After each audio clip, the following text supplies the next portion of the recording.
Capítulo 6. A comunhão com o alto. Disse então Jesus estas palavras: Graças te rendo, meu Pai, Senhor do céu e da terra, por haveres ocultado estas coisas aos doutos e aos prudentes, e por as teres revelado aos simples e aos pequeninos. Mateus, capítulo 11, versículo 25.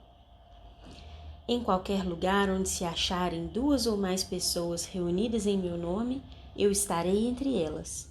Mateus, capítulo 18, versículo 20. Não obstante a eficiência de métodos tão apreciáveis, mesmo no recinto do hospital e, mais ainda, entre os asilados do isolamento e do manicômio, existiam aqueles que não haviam conseguido reconhecer ainda a própria situação com a confiança que era de esperar.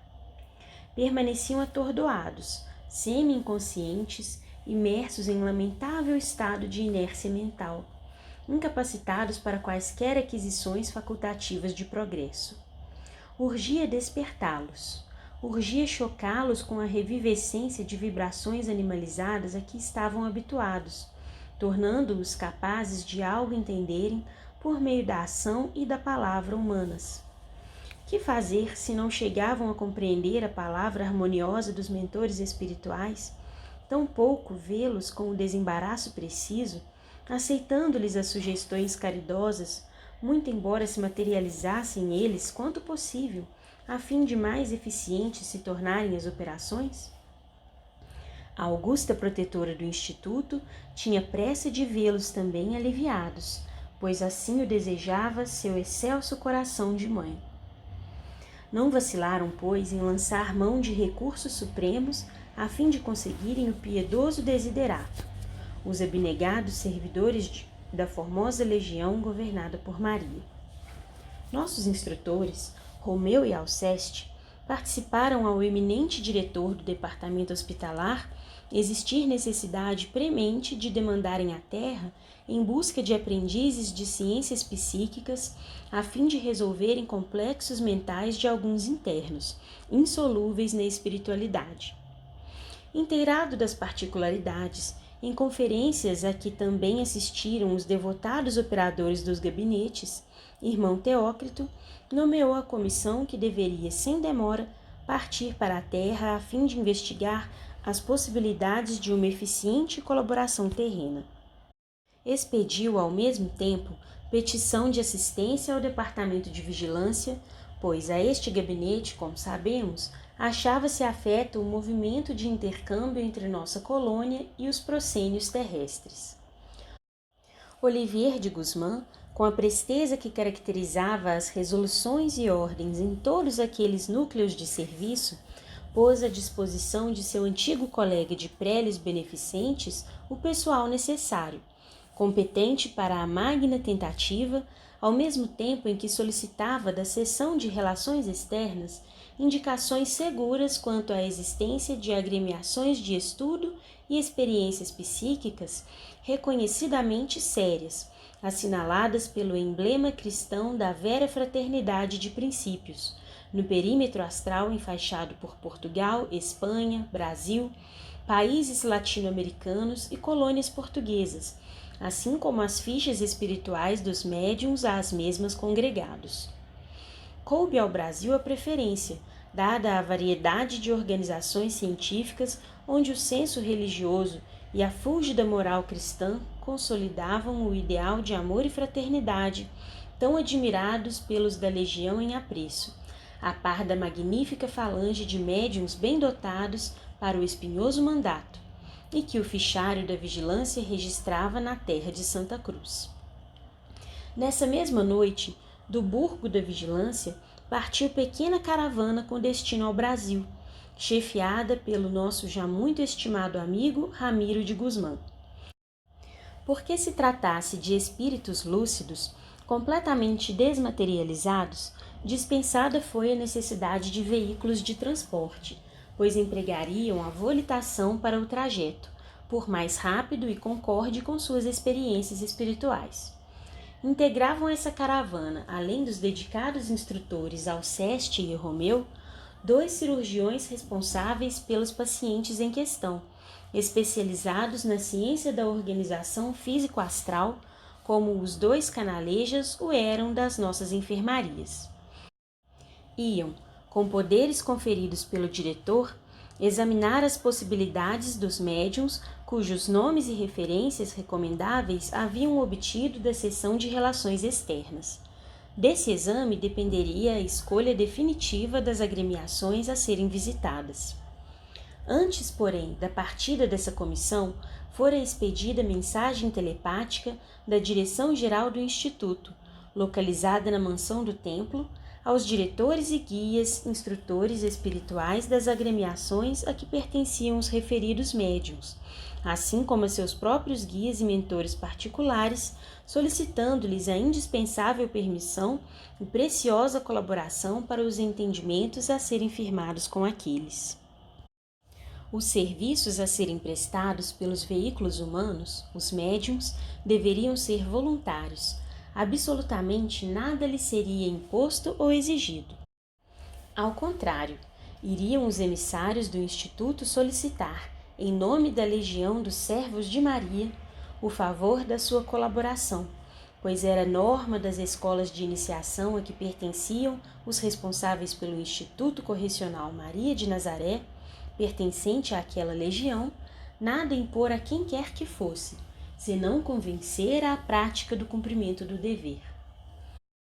Concertado o entendimento pela correspondência telepática, ficara estabelecido que os mentores espirituais dos médiuns visados lhes sugerissem o recolhimento ao leito mais cedo que o usual, que os mergulhassem em suave sono magnético, permitindo amplitude de ação e lucidez aos seus espíritos para o bom entendimento das negociações a se realizarem pela noite adentro.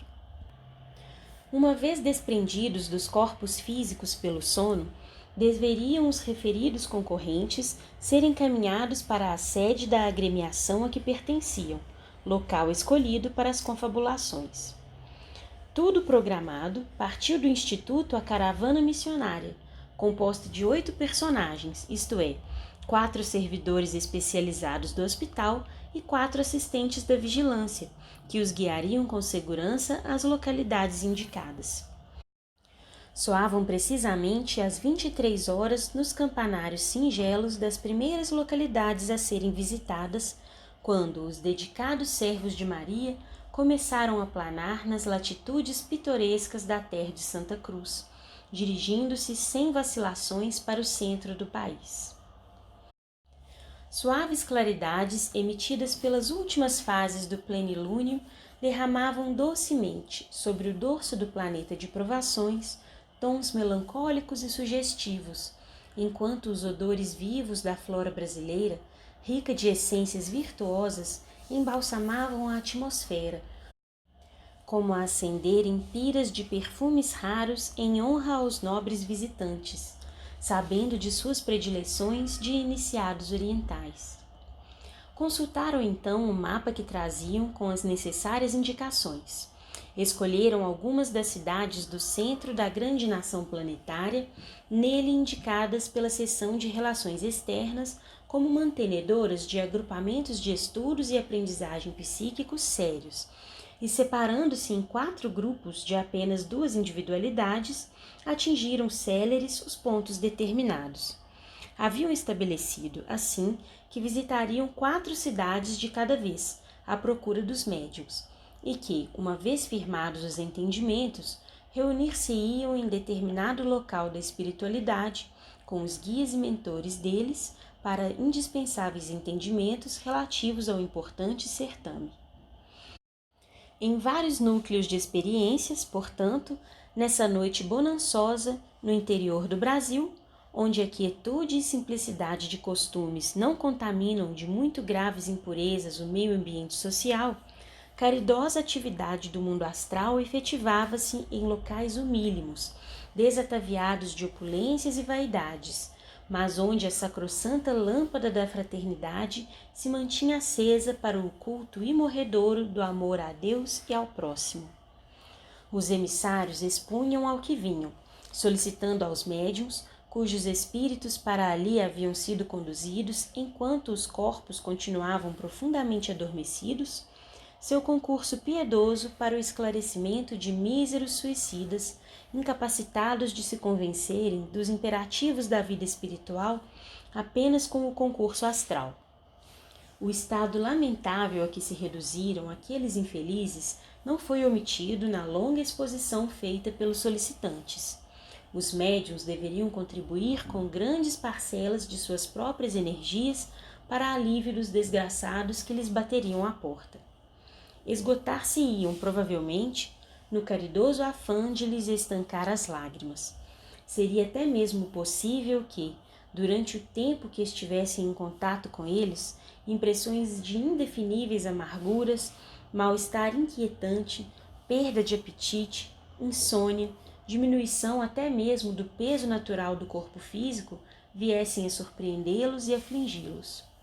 Todavia, a direção do Instituto Maria de Nazaré oferecia garantia: suprimento das forças consumidas, quer orgânicas, mentais ou magnéticas, imediatamente após a cessação do compromisso, ao passo que a legião dos servos de Maria, a partir daquela data, jamais os deixaria sem a sua fraterna e agradecida observação.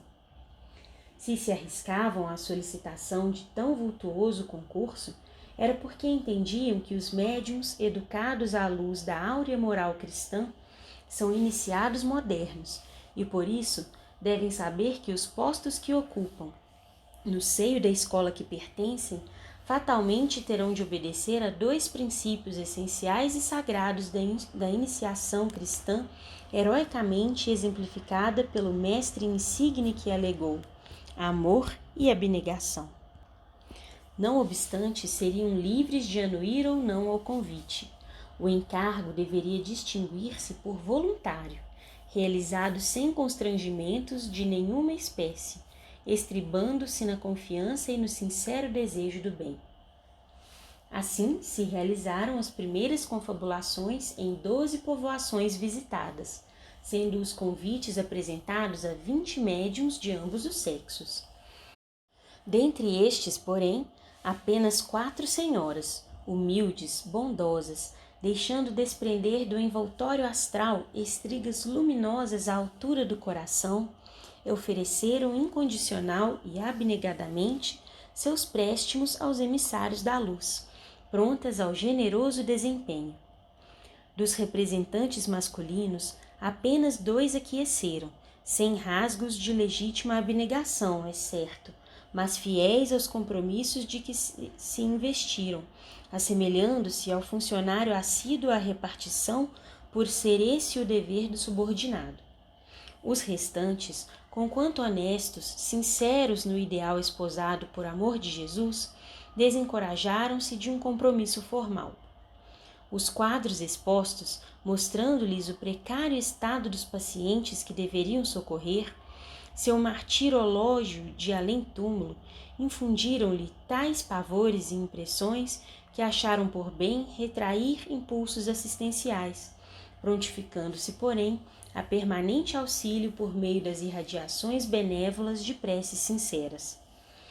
Foram, por conseguinte, desobrigados de quaisquer compromissos diretos, dando-se os visitantes por amplamente satisfeitos. Era de notar, porém, que o Brasil fora assinalado como ambiente preferível, no qual se localizavam médiuns ricamente dotados, honestos, sinceros, absolutamente desinteressados. Seguiram-se os indispensáveis exames da organização astral e envoltório material dos que se comprometeram ao alto mandato. À beira de seus leitos, inspeção minuciosa foi efetivada em seus fardos carnais. O vigor cerebral, as atividades cardíacas, a harmonia da circulação, o estado geral das vísceras e do sistema nervoso e até as funções gástricas, renais e intestinais foram cuidadosamente investigadas. As deficiências porventura observadas seriam a tempo reparadas por ação fluídica e magnética, pois tinham à frente ainda 24 horas para os preparativos. Passaram em seguida à vistoria do envoltório físico-astral, ou seja, o perispírito.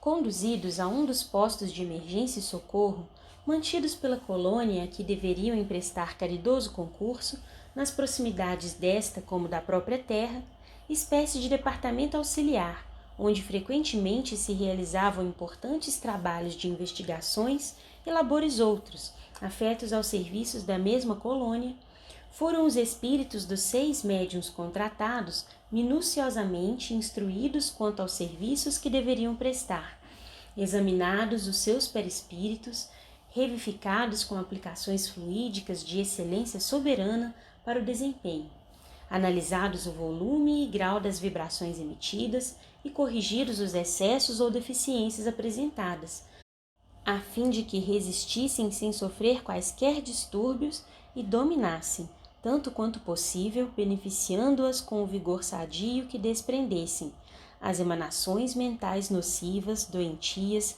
desesperadoras dos desgraçados suicidas absorvidos pela loucura da dor superlativa. Pode-se mesmo asseverar que o contato mediúnico com os futuros comunicantes estabeleceu-se nessa ocasião, quando correntes magnéticas harmoniosas foram dispostas de uns para outros, assim determinando a atração simpática, a combinação dos fluidos, fator indispensável na operação dos fenômenos de tão melindroso quão sublime gênero. Uma vez ultimados tais preparativos, reconduziram os colaboradores terrenos aos seus lares, libertando-os do sono em que os haviam mergulhado, a fim de que retornassem os fardos materiais quando bem lhes aprouvesse, e, incansáveis heróis do amor fraterno, tornaram aos seus postos do invisível, prosseguindo em nova série de atividades preparatórias para a jornada da noite seguinte, quando se iniciaria a sucessão de reuniões em 4 cidades do interior do Brasil. E não é de admirar que assim o fizessem, sabido como é que todos os iniciados graduados são doutores em medicina, com amplos conhecimentos também das organizações físico-astrais. Desde o regresso da Comissão de Entendimentos, movimentação incomum apresentavam as repartições do Burgo da Vigilância e do Hospital. Na manhã seguinte, fomos cientificados de que, ao cair do crepúsculo, partiríamos em visita de instrução aos planos terrenos, o que muito veio alvoroçar nossos corações, por imaginarmos possibilidades de rever nossas famílias e amigos. Da vigilância, turmas de operários e técnicos partiram ao alvorecer, conduzindo aparelhamentos necessários ao importante trabalho a realizar-se nas primeiras horas da noite. Quer os diretores de nossa colônia, quer os instrutores e educadores, seus auxiliares, eram severos na observação dos métodos empregados, meticulosos nas disciplinas exigidas para o intercâmbio entre o mundo astral e a Terra, fiéis aos programas estatuídos pelos santuários orientais, onde havia muito quando homens aprenderam as magnas ciências do psiquismo. Por isso mesmo, um esquadrão de lanceiros desceu e, depois de inspeção rigorosa pelo interior do edifício onde se realizaria a reunião de psiquismo, ou como usualmente se denomina, a sessão espírita, postou-se de guarda fazendo segura ronda desde as primeiras horas da madrugada. Ficou, assim, circulada por milicianos hindus que se diriam invencível barreira à Casa Humilde, sede do centro espírita escolhido para a primeira etapa, enquanto o emblema respeitável da legião foi arvorado no alto da fachada principal, invisível aos olhos humanos comuns, mas nem por isso menos real e verdadeiro, uma vez que a nobre agremiação fora temporariamente cedida àquela insigne e benemérita corporação espiritual. Obreiros devotados, sob a direção de técnicos e diretores da seção de relações externas, preparavam um recinto reservado à prática dos fenômenos, tornando-o, tanto quanto possível, idêntico aos ambientes que no Instituto lhes eram favoráveis à instrução dos pacientes. Enquanto isso, foi solicitado ao diretor espiritual do centro em questão a fineza de recomendar ao diretor terreno, por via mediúnica, absolutamente não permitir assistência leiga ou desatenciosa aos trabalhos daquela noite, os quais seriam importantes e delicados, pois nada menos do que uma falange de espíritos suicidas para ali seria encaminhada a fim de a eles assistir, e operosidades dessa natureza há mister que sejam ocultas, admitindo-se apenas os aprendizes probos, aplicados e sinceros da iniciação cristã, já moralizados pelas alvoradas das virtudes evangélicas.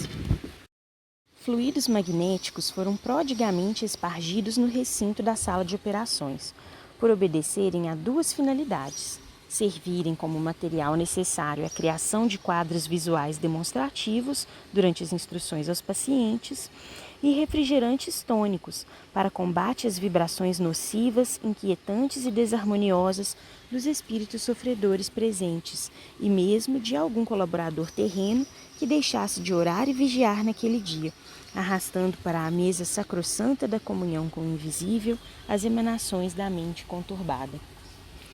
Tudo preparado, ao entardecer, iniciou-se o transporte das entidades chamadas ao vultoso empenho. Pela manhã do mesmo dia, porém, após a preleção que se seguia às aplicações balsamizantes para nosso tratamento, nos gabinetes já descritos, fomos esclarecidos quanto à importância da reunião a que deveríamos assistir. Durante a viagem, seria preferível abstermos-nos de quaisquer palestras. Deveríamos equilibrar nossas forças mentais, impelindo-as em sentido generoso, que procurássemos recordar durante o trajeto as instruções que vínhamos recebendo havia 2 meses, recapitulando-as como se devêramos prestar exame.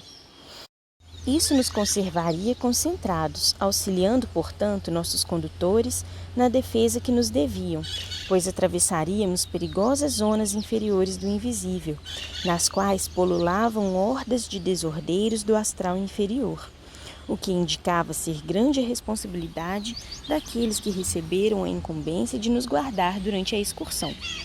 O silêncio e a concentração que pudéssemos observar imprimiriam maior velocidade aos veículos que nos transportassem, afastando possibilidade de tentativas de assalto por parte daqueles malfeitores, conquanto tivessem os legionários a certeza de facilmente poderem dominar suas possíveis investidas. Não nos poderíamos destacar da falange em hipótese alguma, nem mesmo com o louvável intuito de uma visita à pátria ou à família.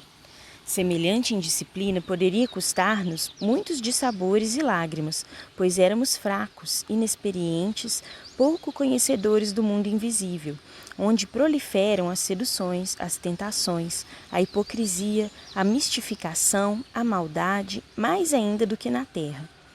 Em ocasião oportuna, visitaríamos nossos entes caros sem que nenhum contratempo adviesse, desgostando-nos.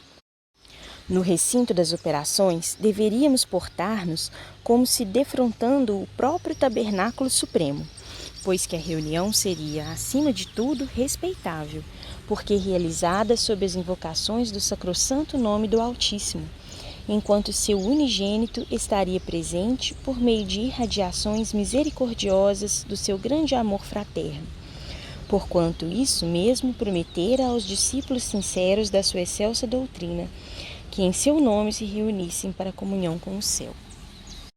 Se era dever do cristão honesto e sério calar paixões e desejos impuros, procurando escudar-se na boa vontade para dominá-los, reeducando-se diariamente, nos momentos em que estivéssemos presentes ao venerável templo onde se consagraria o sublime mistério da confraternização entre mortos e vivos, para trocarem impressões, assim mutuamente se esclarecendo, se instruindo e iluminando, melhor cumpriria a todos, homens e espíritos, precatarem-se com as mais dignas atitudes, chamando os pensamentos mais sadios para aureolarem as mentes de nobreza condizente com o almo acontecimento. Esquecerem mágoas, preocupações subalternas, levando bem alto o padrão dos sentimentos caridosos no intento da beneficiação ao próximo, pois que seria bom nos lembrássemos de que, integrando a nossa falange mesma, iam entidades ainda mais desafortunadas do que nós, aquelas que nenhum alívio ainda tinham conseguido, tais a desorganização nervosa, a dispersão mental em que se mantinham, e às quais ordenava o dever de fraternidade que auxiliássemos, apesar da nossa fraqueza, contribuindo com nossos pensamentos benevolentes, firmes, vibrando em sentido favorável a elas. Tal proceder de nossa parte rodeá-las-ia de vigores novos, os quais abrandariam a ardência das angústias que as oprimiam, concedendo ao mesmo tempo a nós outros o mérito da verdadeira cooperação. Disseram-nos mais que, na terra, nem todos os homens admitidos ao cenáculo sagrado das evocações guardavam essa higiene moral e mental necessária à boa marcha do intercâmbio com o invisível. Que, nos dias decorrentes entre os encarnados, existiam até mesmo leviandade e abuso na prática das relações com os mortos, o que é lamentável, porquanto todo aquele que age leviana ou descriteriosamente a respeito de tão respeitável quão melindroso assunto, acumula responsabilidades gravíssimas para si mesmo, as quais pesarão amargamente na sua consciência em dias futuros. Por isso mesmo, as reuniões luminosas, nas quais o descortino de muitas grandezas espirituais seria possível, tornam-se raras, pois nem sempre os componentes de um quadro de operadores são realmente dignos do alto mandato que presumem poder desempenhar.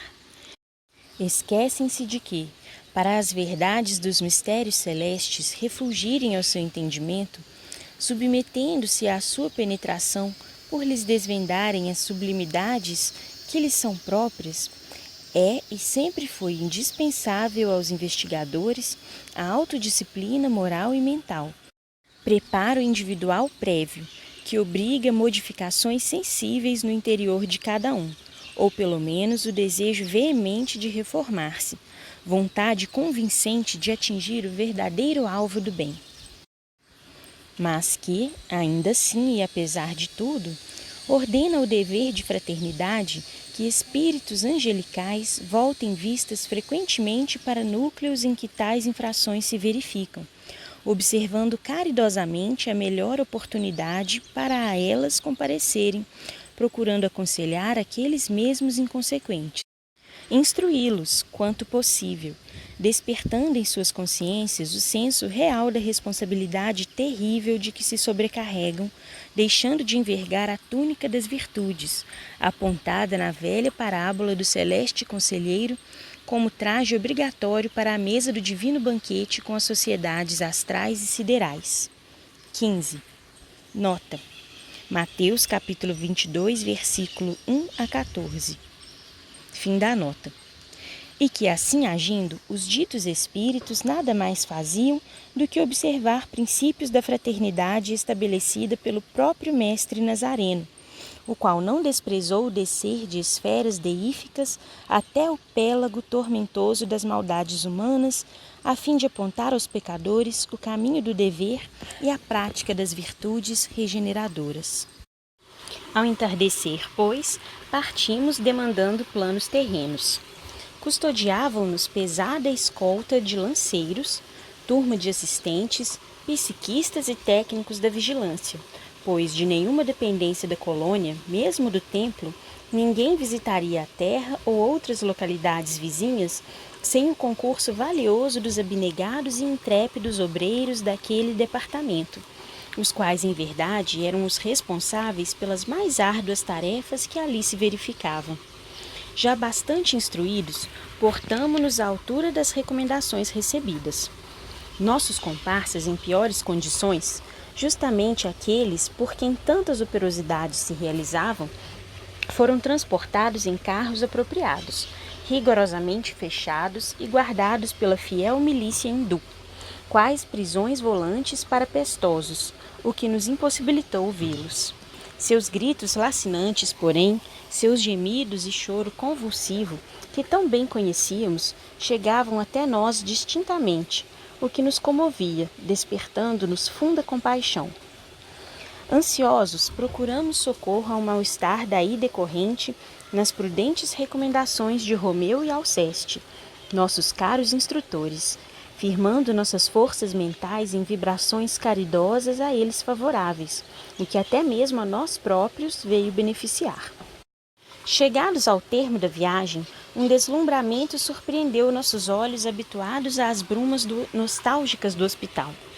era de fazer notar como podíamos ver melhor tudo em derredor uma vez na terra, pois em tempo algum jamais víramos edifício tão magnificamente engalanado de luzes como aquela humilde habitação o era pelos esplendores que do alto se projetavam, envolvendo-a em um como abraço de vibrações hialinas.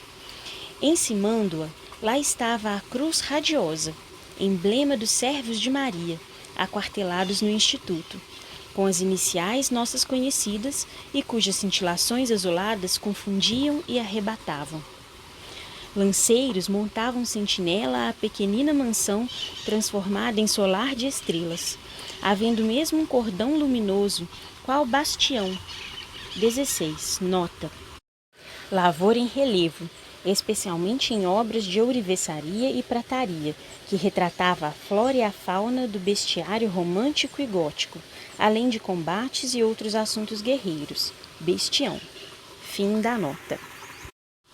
Qual bestião de flavas neblinas, circulando-a cuidadosamente, limitando-a da via pública em cerca de 2 metros. A um entendido, não seria difícil perceber a finalidade de tais precauções exigidas pelos ilustres trabalhadores do Instituto Maria de Nazaré. Não desejavam a intromissão no recinto das operações, nem mesmo de emanações mentais heterogêneas, precatando-se quanto possível das investidas nocivas exteriores, de qualquer natureza. Entramos. Nossa admiração aumentava. A azáfama do plano espiritual era intensa. Quanto à parte que tocava ao homem executar, parecia diminuta, conforme foi fácil observar.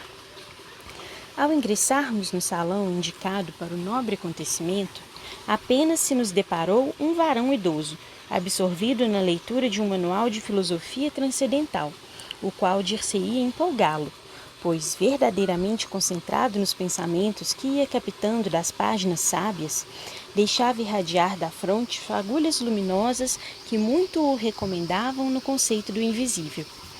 Tudo indicava compreender ele a responsabilidade dos trabalhos daquela noite, que sobre seu ombro também pesavam, e por isso preparava-se a tempo, estabelecendo correntes harmoniosas entre si próprio e seus diletos amigos espirituais. Era o diretor terreno da casa. O quadro a contemplar, aliás, era sugestivo e majestoso. Haviam desaparecido os limites da sala de trabalhos, como se as paredes fossem magicamente afastadas a fim de se dilatar o recinto. Em seu lugar, víamos tribunas circulares, com feição de arquibancadas. Dir-se-ia anfiteatro para acadêmicos. Nossos guias vigilantes indicaram as arquibancadas e os lugares a nós reservados. Obedecemos sem relutância, ao passo que os infelizes companheiros, cujo estado grave dera razões ao trabalhoso recurso, eram pacientemente conduzidos por seus médicos assistentes e enfermeiros e colocados no primeiro plano das arquibancadas, em local apropriado às suas condições. Na sala já se achavam reunidos os elementos terrenos selecionados para aquela noite, isto é, os médiuns indicados, os colaboradores homogêneos, de boa vontade, tomando cada um o lugar conveniente. Para estes, nada mais havia no tosco aposento, além das paredes brancas e desadornadas, a mesa que singela toalha guarnecia, livros, papéis em branco, esparsos à altura das mãos dos médiuns e alguns lápis. Os dotados de vidência, todavia, percebiam algo inusitado e fora da rotina, e comunicavam timidamente a seus pares em discretas confidências que visitas importantes do além honravam a casa naquela noite, seguindo-se a descrição de alguns pormenores, como a presença da milícia de lanceiros, dos médicos com seus aventais e emblemas e enfermeiros afamados, no que, em verdade, não eram acreditados, pois, ainda no primeiro decênio deste século, mesmo muitos dos espíritas mais convictos sentiam dificuldade em aceitar a possibilidade de existir no espaço necessidade de militares em ação, de enfermeiros e médicos desdobrando os mistérios de sua magna ciência sobre enfermos desencarnados. Nós outros, no entanto, não fora a degradante indigência que nos grilhetava a inferioridade espiritual, impossibilitando a amplitude da visão que seria natural se outras fossem as nossas condições, teríamos abrangido o cenário na sua augusta realidade, em vez de percebermos palidamente o que nossos guias e mentores contemplavam em todo o esplendor da sua gloriosa significação. Ao centro do salão, destacava-se a mesa de trabalhos dos colaboradores encarnados. Rodeavam-na o seu presidente com a comitiva de médiuns e afins para a corrente simpática de atração. De tosca que a notáramos ao entrar, agora se tornava alvinitente, pois dos confins do invisível superior despejava-se sobre ela cascata de luz resplandecente, elevando-a ao nível de altar sacrossanto, onde a comunhão da fraternidade entre homens e espíritos se realizaria sob os divinos auspícios do Cordeiro de Deus, cujo nome sacrossanto era ali invocado. Abrangendo essa primeira corrente magnética produzida pelas vibrações harmoniosas dos encarnados, existia uma segunda, composta por entidades translúcidas e formosas, cujas feições mal podíamos fixar, tais os reflexos vivos que emitiam, parecendo antes silhuetas encantadas, orladas de raios cristalinos e puros. Eram os espíritos guias do centro visitado, os protetores dos médiuns, assistentes e familiares das pessoas presentes, que, abnegadamente, talvez desde milênios, se dedicassem ao objetivo da sua redenção. Além desta, ocupando maior espaço no recinto e, como as duas primeiras, disposta em círculo, a supercorrente fornecida pelos visitantes e composta, na sua totalidade, pelo pessoal especializado, comissionado pelo Departamento de Vigilância e subordinado à seção de Relações Externas, pessoal esse chefiado pelo nosso amigo Ramiro de Guzmán. À cabeceira da mesa, lugar de honra ocupado pelo diretor da casa, o qual requer do seu ocupante elevadas disposições para o bem e que, para os métodos hindus usados no Instituto, seria a chave do círculo propício ao nobre desempenho. Prostavam-se, além deste, o seu diretor espiritual e mais o chefe de nossa expedição, isto é, Ramiro de Guzmán, ao passo que mais acima, Romeu e Alceste, os instrutores diretos da atormentada falange, cujo delicado desempenho vai verificar-se por intermédio da palavra do instrutor terreno, o presidente da mesa.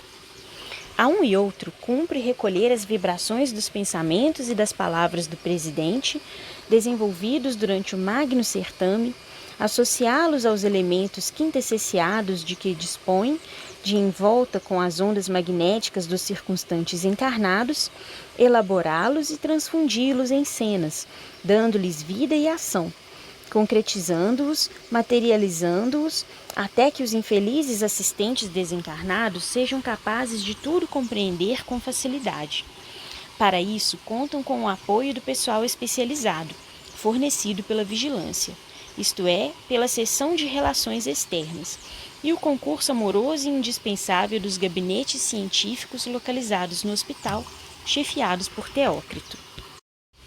Quanto aos nossos médicos e enfermeiros, já se achavam apostos, quer junto dos médiuns, quer ao lado dos enfermos, indo e vindo, fiéis ao formoso quanto sublime sacerdócio que no astral a medicina lhes confere, ainda mais nobre que na terra, porque, além, é unicamente sob a augusta inspiração do amor e da fraternidade que se dedicam a tão nobres labores.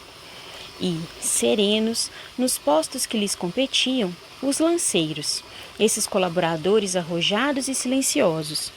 Dir-se-ia trazerem as forças de que dispunham, em verdade, não nas lanças, que em suas mãos não exprimiam violência, mas nas mentes rigorosamente moldadas nas forjas de trabalhos austeros, de iniludíveis disciplinas, de renúncias e aprendizados abrilhantados na dor dos sacrifícios. Cada colaborador, no posto que lhe era devido, cumpria iniciar a chamada, como rezavam os métodos da iniciação. Tocou ao irmão Conde de Guzmán levá-la a efeito, como responsável que era pela numerosa comitiva. Os comissionados pelos chefes do Instituto Maria de Nazaré para a tarefa daquela noite achavam-se presentes.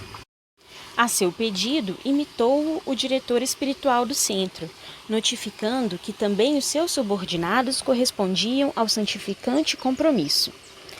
Quanto aos cômpares terrestres, os auxiliares humanos, nem todos se encontravam fielmente reunidos à hora aprazada. A chamada que, do plano espiritual, lhes era feita, acusava nada menos de 3 ausentes do cumprimento do dever. Iniciaram-se finalmente os trabalhos sob o nome sacrossanto do Altíssimo e a proteção solicitada do excelso Mestre de Nazaré.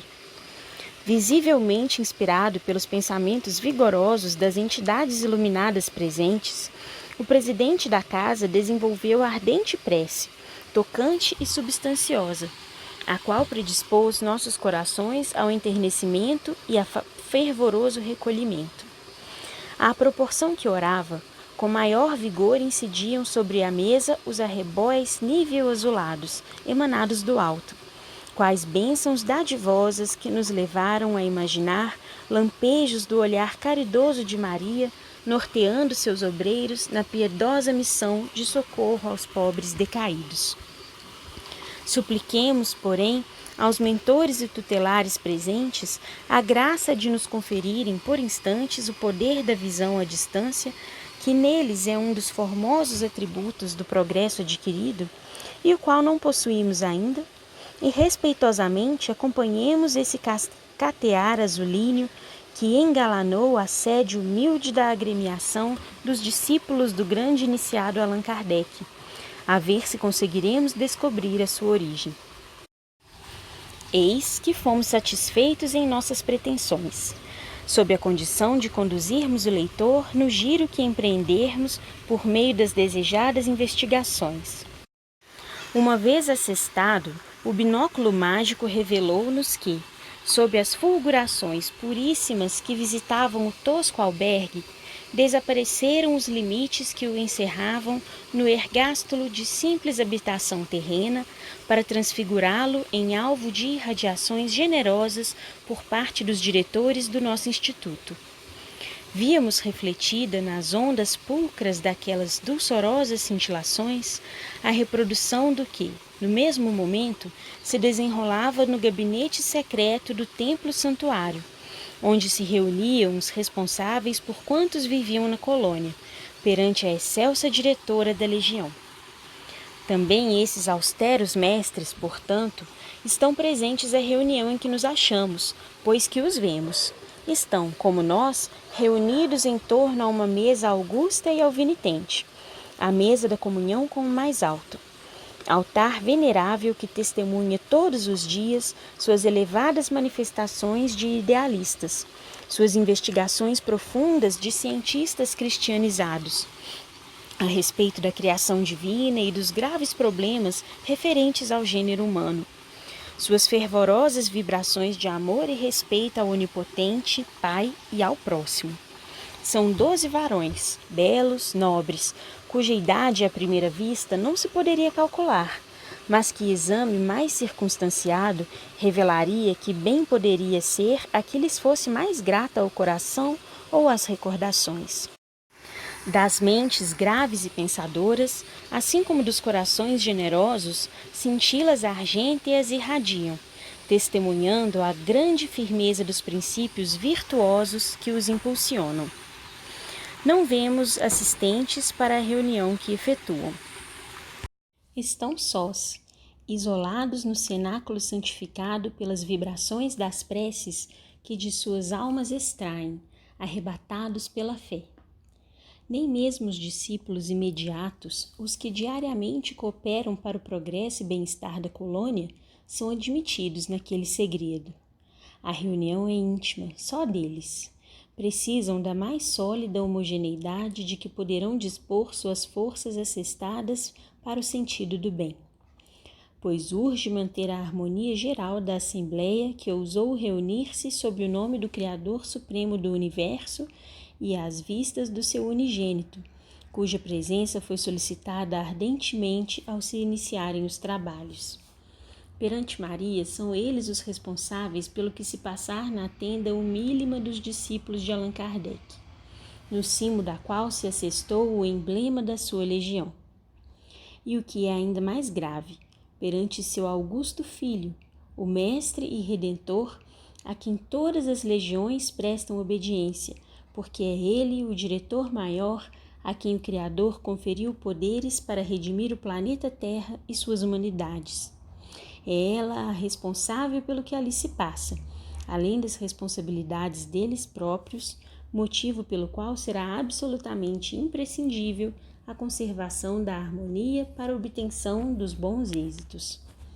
Para que o Mestre amado seja ainda uma vez glorificado, para que seu nome excelso não sirva de pretexto para levianas realizações, para que se não cometa o sacrilégio de fazer degenerar em simples fórmula banal a invocação feita ao Cordeiro Imaculado de Deus, para que esteja presente nos ditos trabalhos e para que seja real sua presença, em espírito e verdade, no santuário dos seguidores de Kardec, visitado por seus pupilos, vibram eles ali, reunidos secretamente, elevando os pensamentos em haustos sublimes, concentrados e firmes, alongando com as melhores reservas mentais que possuem as próprias almas na súplica, para que mereçam, com efeito, todos presentes à magna reunião, a presença do grande Consolador, assim estabelecendo as correntes invencíveis, virtuosas e cândidas para aquela noite, correntes que são o traço de união entre a presença do Mestre Divino e a reunião espírita terrena séria e bem dirigida. Por isso mesmo é que os demais servidores, conquanto probos, dedicados e sinceros, não podem presenciar essa magna assembleia realizada no além. Não alcançaram ainda as vibrações perfeitamente homogêneas com as suas, tal como requer a santidade do mandato. Na vasta colonização do Instituto Maria de Nazaré, apenas esses 12 mestres de iniciação se apresentam perfeitamente idênticos em qualidades morais, graus de virtude e de ciência e estado de espiritualização para a comunhão no sublime ágape que efetuam. São, não obstante, simples e modestos. Sabem que de si mesmos pouco têm para distribuir com os mais necessitados e sofredores, porque consideram diminuto o cabedal de ciência adquirido, apesar do longo carreiro de experiências que palmilharam, a série de peregrinações pelas vias do sacrifício e das lágrimas. Consequentemente, não desconhecem que se encontram ainda distanciados da perfeição, mas porfiam em caminhar com passos sempre mais firmes ao encalço do grandioso ideal que acalentam, a união definitiva com Jesus, e revelam com demonstrações insofismáveis que nem paixões pessoais, nem desejos impuros abalançam mais suas vontades rigidamente temperadas no amor, na justiça e no dever. Por essa razão, oram e suplicam em harmonioso conjunto, sem que nenhum se considere digno bastante de ser chamado mestre ou chefe dos demais. Só sabem é que devem servir, porque não passam de servos de uma grande corporação em que a lei é o amor ao próximo, o devotamento às causas generosas, a justiça, a abnegação, o trabalho, o progresso para a conquista do melhor. Para eles, o verdadeiro chefe, o mestre, é Jesus de Nazaré, e como tal o honram e respeitosamente o invocam sempre que as circunstâncias o requeiram. E como servos, como discípulos e subordinados, desejam praticar ações dignificantes, alcançar méritos a fim de se elevarem no conceito do amado Senhor. Acreditam fervorosamente que o magno instrutor, a quem imploram assistência e proteção, não desatendeu as invocações extraídas dos recônditos mais sensíveis dos seus espíritos. Antes, desceu, misericordioso e terno como sempre, não apenas até o santuário e ali no onde só eles penetram, mas também à humilde choça em que se efetua o divino banquete da fraternidade, ao qual também concorreram pobres homens e mulheres ainda encarnados, arrastando-se penosamente pelos cardos das provações para os aprendizados redentores. Atesta-o a torrente de luz sideral que a santificou. É que a certeza da presença de Jesus nas reuniões engrandecidas pelas virtudes e dispositivos morais e intelectuais de seus orientadores, quer encarnados, quer desencarnados, proveio do fato de jamais se haverem extinguido da sua audição espiritual as miríficas expressões daquela voz amorosa, inesquecível e sublime, firmando a promessa imortal. Em qualquer lugar onde se acharem 2 ou mais pessoas reunidas em meu nome, eu estarei entre elas. 17. Nota. Mateus, capítulo 18, versículo 20. Fim da nota. Como só ia acontecer nas reuniões legítimas da iniciação espírita cristã, cujos princípios elevados impõem como base inalienável para o seu adepto a autorreforma moral e mental, naquela noite memorável para todos de minha sinistra falange, foi escolhido o tema evangélico a ser estudado e comentado. Como vemos, o ensino era fornecido por Jesus, ali considerado lente magnífico, presidente de honra, cujas lições levantavam o pedestal de tudo o que se desenrolaria. Iniciada foi, pois, a leitura do Evangelho, seguindo-se a explanação formosa e fecunda do presidente terreno.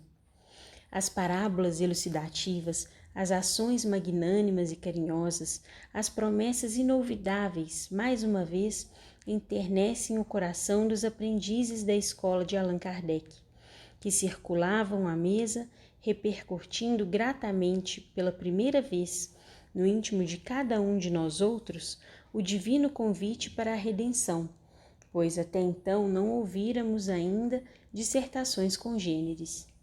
Para as criaturas terrenas ali presentes, tratava-se apenas do irmão presidente a ler e comentar o assunto escolhido, em hora de inspiração radiosa, em que jorros de intuições vivíssimas, cintilantes, cascateavam do alto, revivendo a extensa relação das exemplificações do modelo divino e expressões de sua moral impoluta.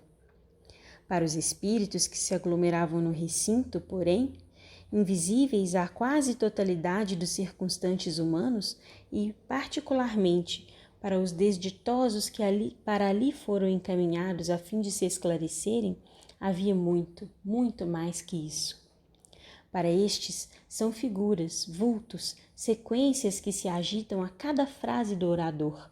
É uma aula, estranha, singular terapêutica, que nos ministravam qual medicamentação celeste a fim de balsamizar nossas desgraças. A palavra, vibração do pensamento criador, repercutindo em ondas sonoras, nas quais se retratavam as imagens mentais daquele que a proferia, e espalhando-se pelo recinto saturado de substâncias fluido-magnéticas apropriadas e fluidos animalizados dos médiuns e assistentes encarnados, é rapidamente acionada e concretizada, tornando-se visível graças a efeitos naturais que as forças mentais conjugadas dos tutelares reunidos no templo, com as dos demais cooperadores em ação, produziam. Intensificavam-se as atividades dos técnicos da vigilância, comissionados para o delicado labor da captação das ondas em que as imagens mentais se retrataram, da coordenação e estabilidade de sequências, etc., etc. A palavra assim trabalhada no maravilhoso laboratório mental, assim modelada e retida por eminentes especialistas devotados ao bem do próximo, corporificou-se, tornou-se realidade, criada que foi a cena viva do que foi lido e exposto. De nossas arquibancadas, rodeados de lanceiros quais prisioneiros do pecado que em verdade éramos, tivemos a inédita e grata surpresa de assistir ao desenrolar das narrativas escolhidas, em movimentações na faixa flamejante que do alto descia, iluminando a mesa e o recinto. Se havia referência à personalidade inconfundível do mestre Nazareno, era a reprodução de sua augusta imagem que se desenhava, tal como cada um se habituara a imaginá-lo no âmago do pensamento desde a infância. Se recordavam seus feitos, sua vida de exemplificações sublimes, seus gestos inesquecíveis de protetor incondicional dos sofredores, além o víamos tal como o texto evangélico descrevia, bondoso e amorável, distribuindo fragrâncias do seu manancial de amor e das virtudes deíficas de que era excelso relicário. Aos pobres e sofredores, aos cegos e paralíticos, aos lunáticos, aos loucos e aos leprosos, aos ignorantes e às crianças, aos velhos e aos de boa vontade, aos pecadores e às adúlteras, aos publicanos, aos samaritanos, aos doutores, aos desesperados e aflitos, aos doentes do corpo e do espírito, aos arrependidos, como aos próprios crentes da sua doutrina de luz e aos seus próprios apóstolos. Enquanto o presidente, que não enxergava com olhos materiais esses quadros majestosos que se elevavam da sua leitura e do comentário feito, mas sentia as vibrações harmoniosas e enternecidas que os produziam lhe comoverem a sensibilidade, ia repetindo e comentando as encantadoras, inesquecíveis asserções que tantas lágrimas o enxugado através dos séculos, tantos corações sequiosos tinham desalterado, tantas e tão angustiosas incertezas haviam transformado na serenidade de uma convicção sólida e inquebrantável. Vinde a mim, vós que sofreis e vos achais sobrecarregados, e eu vos aliviarei. Tomai sobre vós o meu jugo e aprendei comigo, que sou brando e humilde de coração, e achareis repouso para vossas almas, pois é suave o meu jugo e leve o meu fardo. Mateus capítulo 11, versículo 28 a 30. Bem-aventurados os que choram e sofrem, porque serão consolados. Bem-aventurados os famintos e os sequiosos de justiça, pois que serão saciados. Bem-aventurados os que sofrem perseguição por causa da justiça, pois que é deles o reino dos céus. Mateus capítulo 5, versículos 4, 6 e 10. Bem-aventurados vós que sois pobres, porque vosso é o reino dos céus. Bem-aventurados vós que agora tendes fome, porque sereis saciados. Ditosos sois vós que agora chorais, porque rireis. Mateus capítulo 5, versículos 3, 4 e 6. Deus não quer a morte do pecador, mas que ele viva e se arrependa. Ezequiel capítulo 33, versículo 11. O Filho de Deus veio buscar e salvar o que se havia perdido. Lucas capítulo 19, versículo 10. Das ovelhas que o Pai me confiou, nenhuma se perderá. Se queres entrar no reino de Deus, vem, toma a tua cruz e segue-me. Lucas capítulo 18, versículos 18 e 22. Sou o grande médico das almas e venho trazer-vos o remédio que vos há de curar. Os fracos, os sofredores e os enfermos são os meus filhos prediletos. Venho salvá-los. Vinde, pois, a mim, vós que sofreis e vos achais oprimidos, e sereis aliviados e consolados. Venho instruir e consolar os pobres deserdados. Venho dizer-lhes que elevem a sua resignação ao nível de suas provas, que chorem, porquanto a dor foi sagrada no jardim das oliveiras, mas que esperem, pois que também a eles os anjos consoladores lhes virão enxugar as lágrimas. Vossas almas, porém, não estão esquecidas. Eu, o jardineiro divino, as cultivo no silêncio dos vossos pensamentos.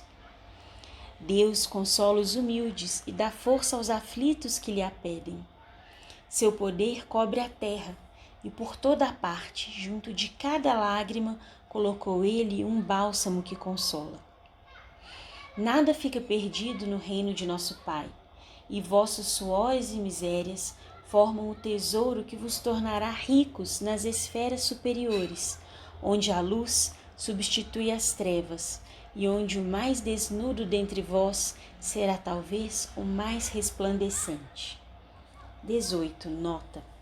Comunicação do Espírito de Verdade em O Evangelho segundo o Espiritismo de Allan Kardec, capítulo 6, itens 6, 7 e 8. Fim da nota. E era um desfilar empolgante de cenas, das quais o Consolador amável destacava-se irradiando convites irresistíveis a nós outros, réprobos, sofredores e desesperançados, enquanto o orador rememorava as divinas ações por ele praticadas. Silêncio religioso presidia as arquibancadas. Frêmito de emoções desconhecidas ascendia, nas profundezas sensíveis dos nossos espíritos atribulados e tristes, uma alvorada de confiança, prelúdio prometedor da fé que nos deveria impulsionar para os labores da salvação.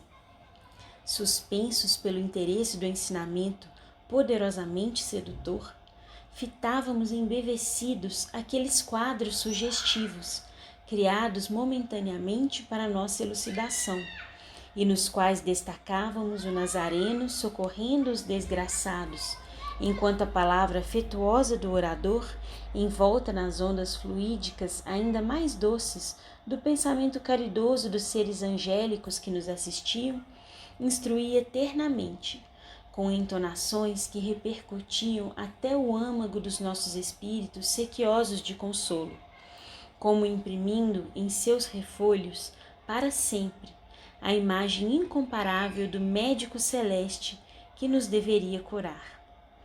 Então sentimos que, pela primeira vez, desde muitos anos, a esperança descia seus mantos de luz sobre nossas almas enoitadas pelas trevas do desânimo e da ímpia descrença.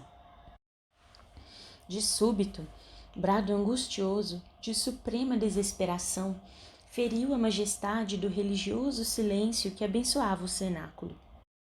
Um dos nossos míseros pares, justamente daqueles a quem denominávamos retalhados durante o cativeiro no Vale Sinistro, por conservarem no corpo astral as trágicas sombras do esfacelamento do envoltório carnal sobre as rodas de pesados veículos de ferro, e cujo estado de incompreensão e sofrimento muito grave exigira concurso humano a fim de ser suavizado, esperando receber também alívio aos feros padecimentos que o exasperavam, arrojou-se de joelhos ao solo e suplicou por entre lágrimas, tão pungentes que sacudiram de compaixão as fibras dos circunstantes, como outrora teriam feito os desgraçados em presença do meigo Rabi da Galileia.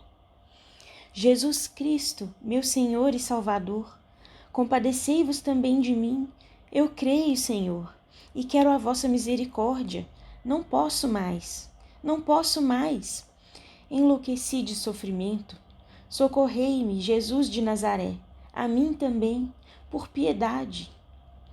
A um sinal de Alceste e de Romeu, os bondosos enfermeiros ampararam-no, conduzindo-o ao médium, uma senhora ainda jovem, delicada de talhe e de feições, e que na véspera se comprometera ao magno desempenho, quando das investigações dos obreiros do Instituto para conseguirem a reunião. 2 médicos, responsáveis pelo espírito em questão, acompanharam-no, estabelecendo sua ligação com o precioso veículo, e também a este dispensando a mais desvelada assistência, a fim de que nenhum contratempo sobreviesse. A cena então atingiu a culminância mais patética e ao mesmo tempo mais sublime que imaginar se possa. Apossando-se de um aparelho carnal que, piedosamente, por momentos lhe emprestavam no intuito cristão de beneficiá-lo, por ajudá-lo a conseguir alívio, o desgraçado suicida sentiu, em toda a sua plenitude, a tragédia que havia longos anos vinha experimentando o seu viver nas trevas do martírio inconcebível, pois tinha agora ao seu dispor outros órgãos materiais nos quais suas vibrações, ardentes e tempestuosas, esbarrando brutalmente, voltavam plenamente animalizadas para produzirem no seu torturado corpo astral repercussões minuciosas do que fora passado. Gritos lacinantes, estertores macabros, terrores satânicos, todo o pavoroso estado mental que arrastava, refletiu ele sobre a médium, que traduziu, tanto quanto lhe permitiam as forças do sublime dom que possuía, para os circunstantes encarnados ali presentes, a assombrosa calamidade que o túmulo encobria. Enlouquecido, vendo sobre a mesa os fragmentos em que se convertera seu desgraçado corpo de carne, por ele próprio atirado sob as rodas de um trem de ferro, pois seu inacreditável estado mental fazia-o ver, por toda a parte, o mal que existia em si mesmo, chaga que lhe violentava a consciência, arrebatou a jovem médium em agitações penosas e, debruçando-se sobre a mesa, pôs-se a reunir aqueles mesmos fragmentos, tentando reorganizar o corpo, que via, cheio de horror, eternamente disperso sob os trilhos. Presa dramática de uma das mais abomináveis alucinações que o além-túmulo costuma registrar. Vulnerado pelos fogos da inconcebível tortura do réprobo, a estampar a realização da assertiva severa do Evangelho. E sereis atirados nas trevas exteriores, onde chorareis e rangereis os dentes. A infortunada ovelha desgarrada, que desdenhara ouvir as advertências do prudente e sábio pastor da Galileia, ia nervosamente apanhando papéis, livros e lápis que se achavam dispostos sobre a mesa, à disposição dos psicógrafos, e, neles julgando reconhecer as próprias vísceras esfaceladas, ossos triturados, carnes sangrentas, o coração, o cérebro, reduzidos a montículos repugnantes, mostrava-os chorando convulsivamente ao presidente da reunião, a quem enxergava com facilidade, suplicando a sua intervenção junto a Jesus Nazareno, já que tão bem o conhecia, para remediar-lhe a alucinadora situação de se sentir assim despedaçado e reconhecer-se e sentir-se vivo. Nervoso, irrequieto, excitadíssimo, o dantesco prisioneiro dos tentáculos malvados do suicídio gargalhava e chorava a um mesmo tempo, suplicava e gemia, extorcia-se e ululava.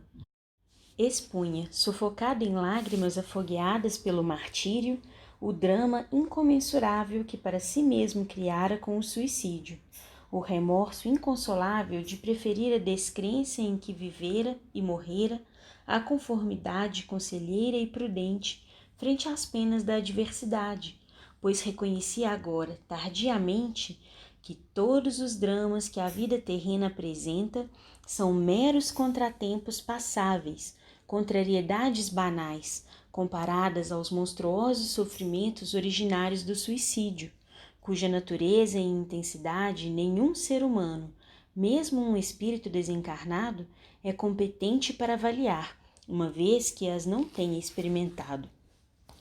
Comovido, a personagem principal da mesa, o presidente, a quem tutelares invisíveis amorosamente inspiram, fala-lhe piedosamente, consola-o apontando a luz sacrossanta do Evangelho do Mestre Divino como recurso supremo e único capaz de socorrê-lo, afiançando-lhe ainda com sua palavra de honra, a qual não tem dúvidas em empenhar, tal a certeza do que afirma, a intervenção do médico celeste, que proporcionará alívio imediato aos estranhos males que o afligem.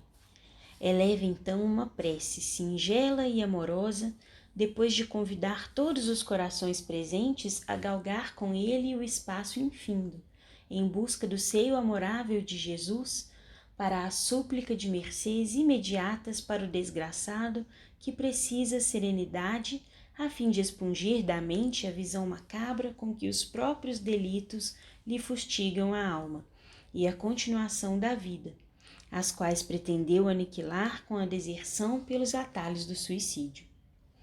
Acompanham-no de boa mente todos quantos se interessam pelo infeliz alucinado, encarnados que compõem a mesa, desencarnados que realizam a magnificência da sessão, isto é, instrutores, vigilantes, assistentes guias da casa, lanceiros e até nós outros, os delinquentes mais serenos, profundamente comovidos. Oram ainda os diretores de nossa colônia, que, do segredo do templo, assistem quanto se desenrola entre nós. ora um Teócrito e seus adjuntos, os quais do hospital igualmente assistem aos trabalhos por intermédio dos possantes aparelhos que conhecemos, ou simplesmente servindo-se da dupla vista, que facilmente acionam. E assim, docemente harmonizada e fortalecida ao impulso vigoroso dos pensamentos homogêneos de tantos corações, fraternalmente unidos sob o ósculo sublime da caridade, no que pode ela encerrar de mais belo e desinteressado, a prece ilibada e santa transformou-se em corrente vigorosa de luz resplandecente, que dentro de curtos minutos atingiu o alvo sagrado e voltou fecundada pelo amplexo da sua divina misericórdia. Cada pensamento que se unifica aos demais em anseios compassivos, cada expressão caridosa extraída do coração, que subia à procura do Pai Altíssimo em favor do infeliz ferreteado pelo suicídio, que precisou do concurso humano para se adaptar ao além-túmulo, são vozes a lhe segredarem esperanças, são bálsamos fecundos e inestimáveis a gotejarem tréguas, vislumbres de bonanças nas cruentas tempestades que sacodem seu espírito ergastulado na desgraça. Após a prece, seguiu-se silêncio impressionante, como só existiria sobre a terra outrora, durante a prática dos mistérios nos santuários dos antigos templos de ciências orientais. Todos concentrados, apenas a médium se estorcia e chorava, traduzindo o assombro da entidade comunicante. Pouco a pouco, sem que uma palavra tornasse a ser proferida, e enquanto apenas as forças mentais de desencarnados conjugadas com as de encarnados mourejavam, efetivava-se a divina intervenção. E não desdenharemos descrevê-la, digno é o seu transcendentalismo da nossa apreciação. As vibrações mentais dos assistentes encarnados, e particularmente da médium, cuja saúde físico-mental, físico-astral, moral e mental encontravam-se em condições satisfatórias, pois que fora anteriormente examinada pelos provedores do importante certame espiritual, reagiam contra as do comunicante, que, viciadas, enfermas, positivamente descontroladas, investiam violentamente sobre aquelas, como ondas revoltas de imensa torrente que se despejasse abruptamente no seio esmeraldino do oceano, formoso e sobranceiro, refletindo os esplendores do firmamento ensolarado. Estabeleceu-se assim luta árdua na realização de sublime operação psíquica, uma vez que influenciações saudáveis, fluidos magnéticos mesclados de essências espirituais aconselháveis no caso, fornecidos pela médium e pelos guias assistentes, deveriam impor-se e domar as emitidas pela entidade sofredora, incapaz de algo produzir distante do inferior. A corrente poderosa pouco a pouco apresentou os frutos salutares que era de esperar, dominando suavemente as vibrações nefastas do suicida depois de passar pelo áureo veículo mediúnico, o qual, materializando-a, adaptando-a em afinidades com o paciente, tornava-a assimilável por este, cujo envoltório astral fortemente se ressentia das impressões animalizadas deixadas pelo corpo carnal que se extinguia sob a pedra do sepulcro. Eram como que compressas anestesiantes que se aplicassem na organização fluídica do penitente, suavizando-lhe o efervescer das múltiplas excitações, a fim de torná-la em condições de suportar a verdadeira terapêutica requisitada pelo melindroso caso.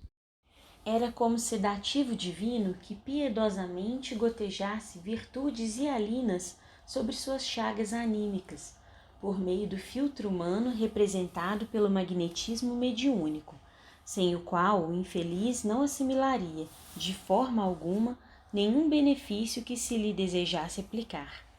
E era como transfusão de sangue em moribundo que voltasse à vida após ter se encontrado às bordas do túmulo, infiltração de essências preciosas que a médium recebia do alto, ou dos mentores presentes em abundância, transmitindo em seguida ao padecente. Lentamente a médium se aquietou, porque o desgraçado retalhado se acalmara. Já não via os reflexos mentais do ato temerário, o que equivale a adiantar que desaparecera a satânica visão dos fragmentos do próprio corpo que em vão tentara recolher para recompor. Grata sensação de alívio perspassava suas fibras perispirituais, doloridas pelos amargores longamente suportados. Continuava o silêncio augusto, propício às dulçorosas revelações imateriais do amparo maternal de Maria, da misericórdia inefável de seu Filho Imaculado. Pelo recinto repercutiam ainda as tonalidades blandiciosas da melodia evangélica, quais cavatinas siderais arpejando esperanças. Vinde a mim, vós que sofreis e vos achais sobrecarregados, e eu vos aliviarei. Enquanto ele chorava em grandes desabafos, entrevendo possibilidade de melhor situação. Suas lágrimas, porém, já não traduziam os estentores violentos do início, mas a expressão agradecida de quem sente a intervenção beneficente. Então, Alceste e Romeu acionaram as forças da intuição com veemência sobre a mente do presidente da mesa, que se engrinaldou de luminosidades adamantinas. Aproximaram-se os técnicos do aparelho mediúnico, a que o infeliz se encostava. Explica-lhe o presidente, pormenorizadamente, quanto lhe sucedeu e por que sucedeu. Ministra-lhe aula expressiva, a que aqueles agentes corporificam com a criação de quadros demonstrativos. Vimos que se repetia então na sessão espiritista terrena o que havíamos assistido nas assembleias do hospital presididas pelo insigne Teócrito. A vida do paciente ressurge, como fotografada, refletida nesses quadros, de suas mesmas recordações, desfilando à frente de seus olhos desde o berço até o túmulo por ele mesmo cavado. Ele reviu o que praticou, assistiu aos estertores rápidos da agonia que a si próprio ofereceu sob as rodas de um veículo. Contemplou, perplexo e aterrado, os destroços a que seu gesto brutal reduzira a sua configuração humana, cheia de vigor e de seiva para o prolongamento da existência. Mas fê-lo agora independente daqueles destroços, como se houvera despertado de hediondo pesadelo. Observou mesmo, desfeito em lágrimas, que mãos piedosas recolheram seus despojos sangrentos de sobre os trilhos, assistiu comovido ao sepultamento dos mesmos em terra consagrada. E viu o vulto confortador de uma cruz montando guarda à sua sepultura. Compreendeu, assim, e aceitou o acontecimento que sentia dificuldades e repulsas em acatar, isto é, que era imortal e continuaria vivendo ainda e para todo o sempre, apesar do suicídio. Que de nada aproveitara a resolução infernal de pretender burlar as leis divinas, senão para sobrecarregar-lhe a existência, assim como a consciência, de responsabilidades tão graves quanto pesadíssimas. E que, se o corpo material se extinguia, com efeito, no lodo pútrido de um sepulcro, o espírito, que é a personalidade real, porque descendente da luz eterna do Supremo Criador, marcharia indestrutível para o futuro, apesar de todos os percalços e contratempos, vivo e eterno como a própria essência imortal que lhe fornecia a vida. Ó Deus do céu! Que ofício religioso ultrapassará em glórias essa reunião singela, desprovida de atavios e repercussões sociais, mas onde a atribulada alma de um suicida, descrente da misericórdia do seu Criador, desesperada pelo acervo dos sofrimentos daí consequentes, inclemência dos remorsos, é convertida aos alvores da fé, pela doçura irresistível do Evangelho do meigo Nazareno? Que cerimônia, que ritual, Quais festividades e pompas existentes sobre a terra poderão ombrear-se com a magnificência do santuário secreto de um núcleo de estudos e labores espirituais, onde os missionários do amor e da caridade do unigênito de Deus, em seu nome, esvoaçam, mergulhados em vibrações ilibadas e puras, oferecendo aos iniciados modernos, que se congregam em cadeias mentais excelentes, o precioso exemplo de nova prática da fraternidade? Em que setor humano depararia o homem glorificação mais honrosa para lhe condecorar a alma do que essa de ser elevado à meritória categoria de colaborador das esferas celestes, enquanto os embaixadores da luz lhe desvendariam os mistérios do túmulo, ofertando-lhe sacrossantos ensinamentos de uma moral redentora, de uma ciência divina, no intuito generoso de reeducá-lo para o definitivo ingresso no redil do divino pastor? Homem, irmão, que como eu descendes do mesmo foco glorioso de luz, alma imortal fadada a destinos excelsos no seio magnânimo da eternidade, apressa a marcha da tua evolução para o alto, nos caminhos do conhecimento, reeducando o teu caráter aos fulgores do Evangelho do Cristo de Deus. Cultiva tuas faculdades anímicas no silêncio augusto das meditações nobres e sinceras. Esquece as vaidades depressoras. Relega os prazeres mundanos que para nada aproveitam, senão para excitar-te os sentidos em prejuízo das felizes expansões do ser divino que em ti palpita.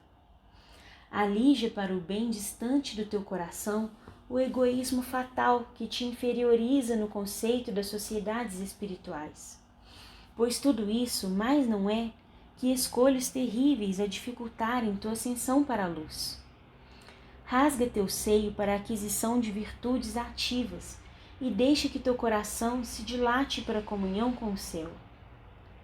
Então, as arestas do calvário terreno que palmilhas serão aliviadas e tudo parecerá mais suave e mais justo ao teu entendimento, aclarado pela compreensão sublime da verdade, pois terás dado abrigo em teu seio às forças do bem que promanam do supremo amor de Deus.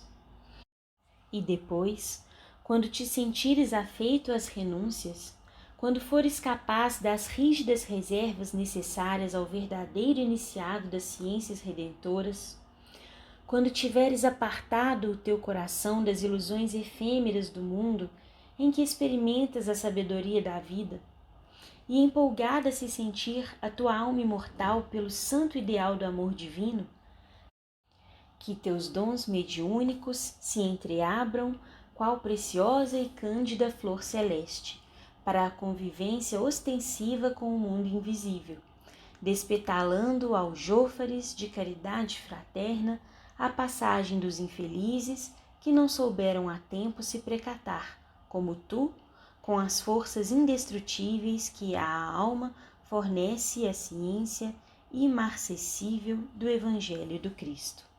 Fim do capítulo.